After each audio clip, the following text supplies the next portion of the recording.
Bismillahirrahmanirrahim. Assalamualaikum warahmatullahi wabarakatuh. Alhamdulillah, asyukurillah.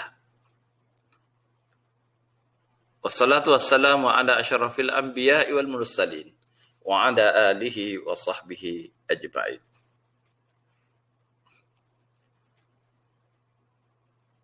Segala pujian bagi Allah Subhanahu wa taala yang telah memberikan kesempatan ruang masa pada hari ini untuk kita bertemu semula dalam sembang santai makhluk halus. Mudah-mudahan kita semua diberkati lagi, dirahmati Allah Subhanahu wa taala. Apa kabar hari ini saudara? Mudah-mudahan kita semua dalam keadaan lingkungan kesihatan yang baik insya-Allah. Bagi mereka yang menghadapi ataupun diuji dengan kesihatan yang menurun, kita berdoa pada Allah SWT agar mereka semuanya diberikan kesembuhan. Mudah-mudahan dengan kesembuhan itu akan dapat meningkatkan keimanan dan ketakwaan pada Allah SWT. Dapat beribadat dengan sempurna dan dapat menjalani kehidupan seharian dengan sempurna.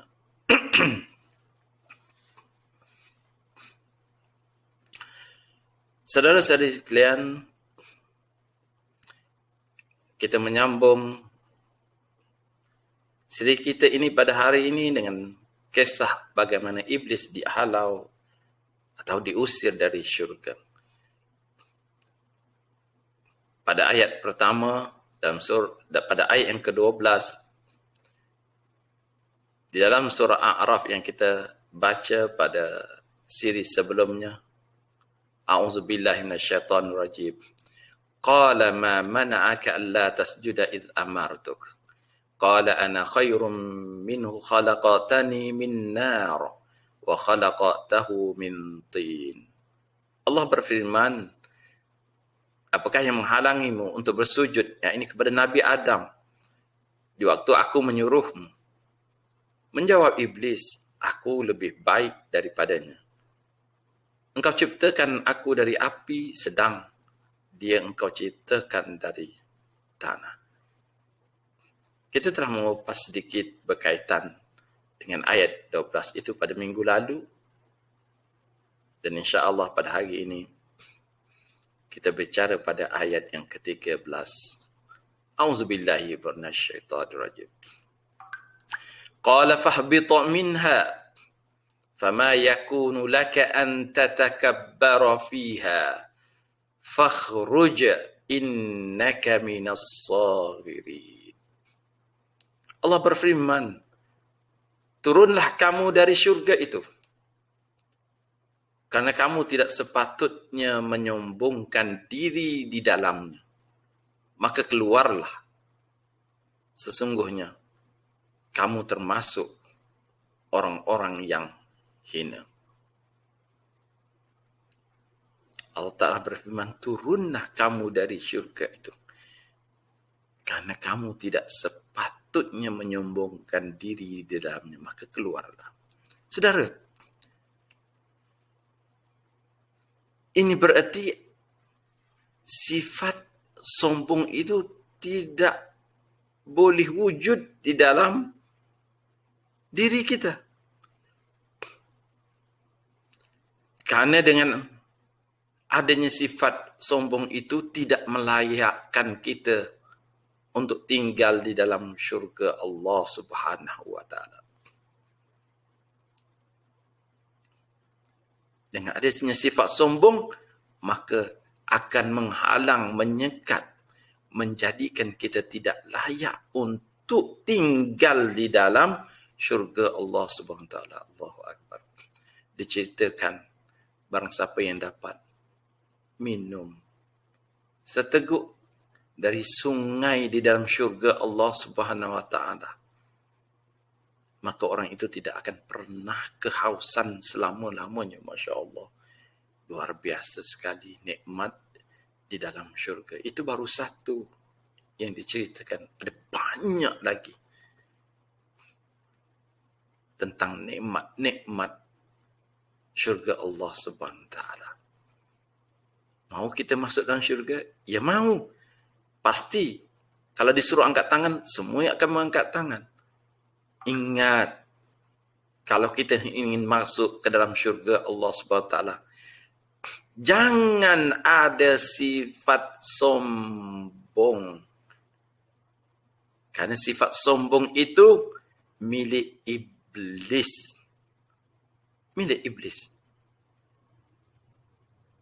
Jangan pernah kita ada menyimpan perasaan, ada menyimpan sifat yang seperti itu. Wala tamshi fil ardi maraha, innaka lan takhriqal ard wa lan tablughal jibala tula. Jangan kamu berjalan di atas muka bumi ini dalam keadaan sombong. Jangan ada sombong, jangan ada bongkak. Sungguhnya kamu tidak akan dapat menembusi bumi dan tidak dapat menyampai ketinggian seperti gunung Ganang. Tidak ada gunanya. Apa gunanya? Kesombongan, kebesaran diri itu apa gunanya? Tidak ada manfaat sebenarnya. Tidak ada manfaat selain membawa kepada kebinasaan, kecelakaan kepada kita. Ini sifat iblis. Maka sebab itu disuruh keluar oleh Allah Subhanahu Wa Taala. Sesungguhnya kamu termasuk di kalangan orang-orang yang hina.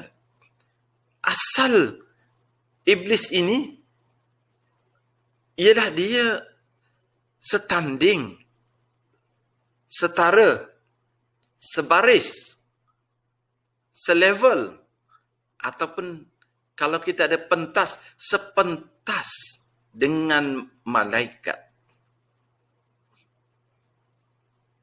Kenapa? Karena ketaatan, kepatuhannya kepada Allah Subhanahu Wa Taala menjadikan kedudukannya selayak malaikat. Masya Allah, tabarakallah, pada asalnya. Tetapi dengan kesombongan yang mengatakan akulah yang lebih besar, akulah yang lebih baik, dan dia adalah yang lebih hina tentang kejadiannya, maka ketika itu dia menjadi di kalangan mereka yang begitu hina sekali. Masya Allah, tabarakallah. Ingat, kedudukan kita hari ini, kita berada di atas bimbang kita. Boleh jadi nanti akan datang kita berada di bawah dalam keadaan hina. Kenapa?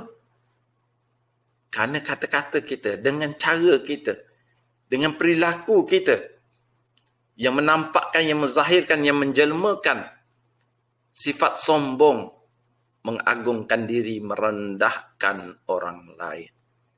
Awas, saudara, jangan sampai yang sebegitu. Jangan. Bimbang kita akan seperti mana nasib iblis laknatullah ini. Kemudian dalam ayat 14, qala anzirni ila yaumi yub'atsun. Iblis berkata, beri tangguhlah aku sampai waktu mereka dibangkitkan. Sampai waktu dibangkitkan. Pada tiupan sangkakala yang pertama, kita semua mati. Yang bernyawa mati. Kullu man 'alaiha fan. Semua yang bernyawa itu akan binasa. Iblis kata nak sampai waktu dibangkitkan. Apa artinya? Minta kepada Allah Subhanahu Wa Taala supaya ajalnya itu panjang, kalau boleh tidak mati-mati. Permintaan kepada iblis. permintaan iblis kepada Allah Subhanahu wa taala memberi gambaran bahawa dia nak hidup lama, umur panjang, kalau boleh tidak mati-mati. Masya-Allah. Begitu sekali dahsyat. Nak menongkat dalam bahasa Melayu kita, nak menongkat dunia. Apa arti macam nak menongkat dunia itu? Ialah hidup selama-lamanya. Ni. Permintaan yang dianjur kepada Allah Subhanahu Wa Taala. Apa kata Allah Ta'ala dalam ayat yang ke-15? Qala innaka minal munzarin. Allah berfirman, sesungguhnya kamu termasuk mereka yang diberi tangguh. Artinya, Allah Ta'ala terima permintaan iblis nak hidup sampai hari kiamat nanti, nak hidup dia. Allah Ta'ala terima. Sungguhnya kamu termasuk mereka yang diberi tangguh. Akan sampai masa. Walau bagaimanapun tetap iblis ni akan mati juga. Kullu man 'alaiha fan. Tiap-tiap yang hidup, tiap-tiap yang bernyawa itu pasti akan binasa. Dan satu daripada ayat yang lain, ila yaumil waqtil ma'lum, kepada suatu tempoh yang ditentukan. Iblis panjang usianya. Adapun jin-jin yang lain, ya macam kita juga. Ada yang mati awal. Kalau manusia kan, ada yang meninggal di dalam rahim, ada yang meninggalnya ketika bayi, ada meninggalnya ketika masih anak kecil, ketika dewasa, dan sebagainya. Begitu jugalah hal keadaan jin-jin yang lainnya.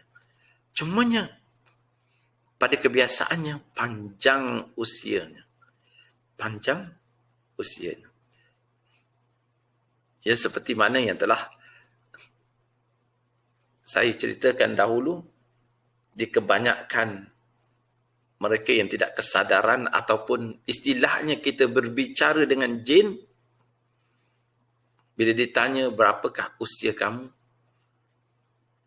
mereka akan menjawab, rata-rata menjawab dalam keadaan umurnya yang tinggi, umurnya yang panjang.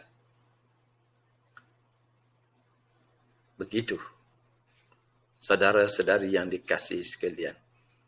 Allah Ta'ala Maha Murah, masih lagi memberikan, memakbulkan, menerima, mengijabah permintaan iblis agar umurnya panjang sampai kepada hari kebangkitan.